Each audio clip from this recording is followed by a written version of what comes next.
We're making some homemade dishwashing detergent. It's very easy, only 3 ingredients. You need 3 teaspoons of baking soda.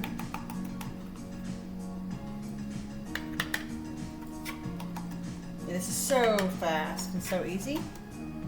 A lot cheaper too, I'm telling you. Just 2 or 3 drops of this.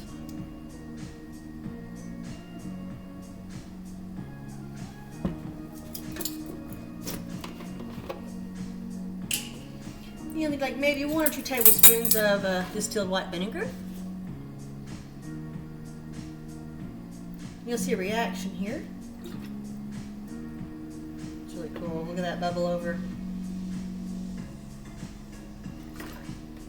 Goodness, look at that. Already getting a reaction from it. Anyway, try this at home. It's a very cheap and inexpensive way to do your dishes.